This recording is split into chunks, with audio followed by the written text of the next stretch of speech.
Welcome to the Cogni-Teach training.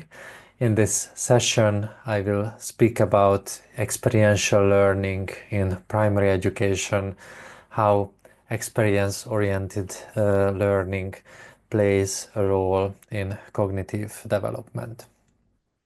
So, first of all, what is experiential learning? Experiential learning is a process through which students develop knowledge and skills from direct experiences. So, this is meaning to interact with their surroundings, to explore some real-world phenomena, to discover something, to go through a process, and also to immerse into a situation. So experiential learning is not only the experience itself, but when it comes to learning, it's based on reflection, critical analysis, and synthesis. So reflection and critical analysis of what happened, what we have gone through, what was our experience, and then a synthesis of what we can learn from this experience. Experience-oriented learning always promotes a deeper engagement than passive learning methods. Core theories behind experiential learning.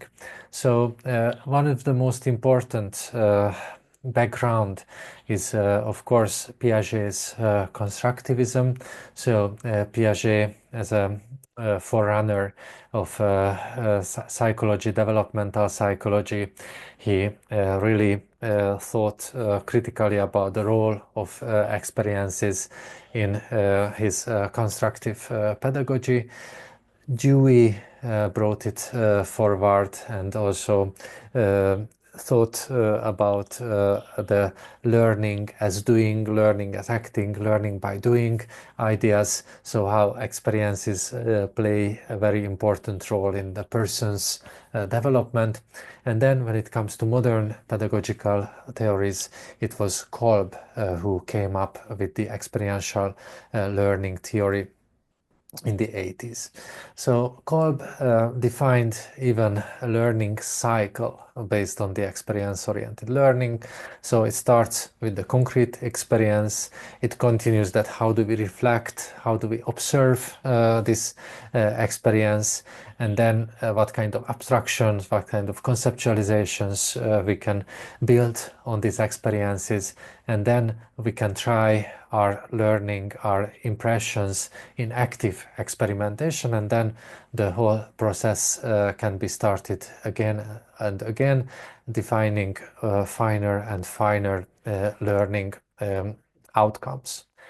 Why it matters, why experience-oriented learning matters for primary education. So first of all, this fosters curiosity and active engagement of the students.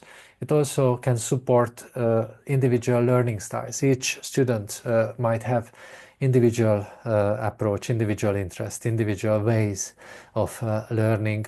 And then when it comes to experience-oriented activities, they can try other ways. They can also understand better themselves, and also they can put together those kind of learning paths which are the most welcoming and also the most developing for them.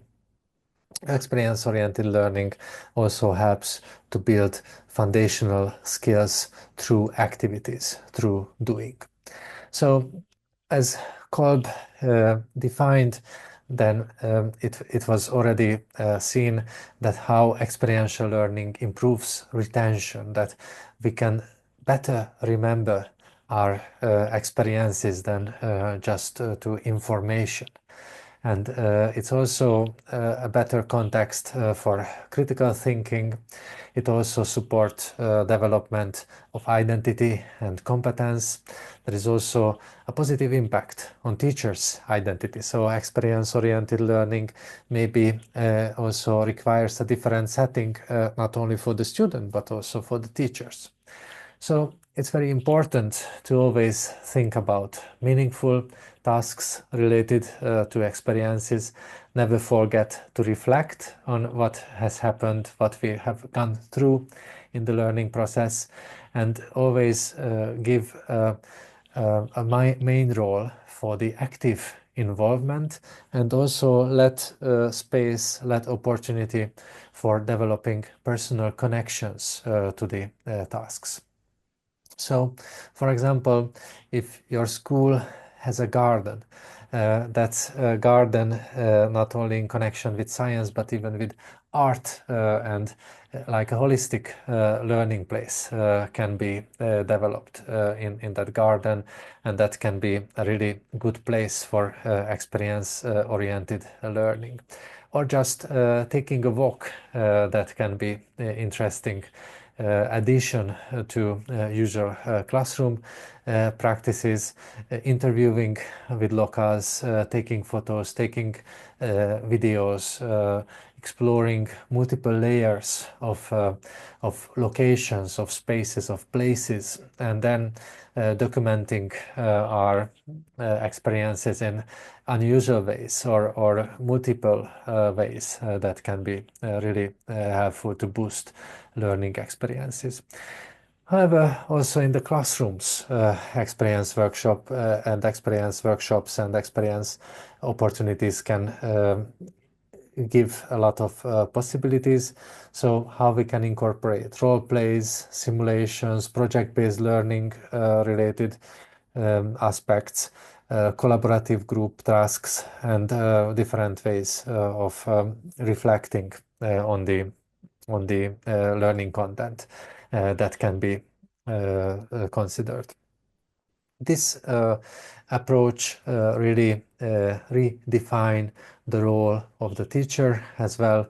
The teacher becomes a facilitator of experiences, a guide in the reflection process, and also the assessment is very different in this context.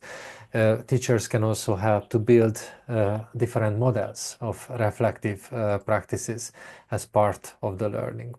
There are many challenges here as well, like with playful learning, so time constraints, assessment and documentation challenges, resource limitations, and also teachers need to prepare very well to introduce this kind of experiences.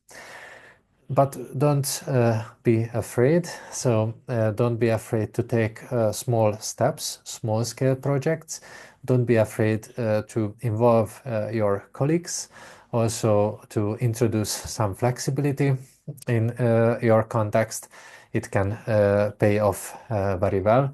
It can pay off as a lot of benefits for your students. You will recognize increased engagement, growing motivation, also the development of critical and creative thinking, and also students can experience cooperation, develop their communication skills, and they will better remember on what happened in the classroom and in the learning process. Thank you so much for your attention, and I'm looking forward to reach out to you, and I wish you a great learning experience in the Cogni-Teach course. Thank you so much.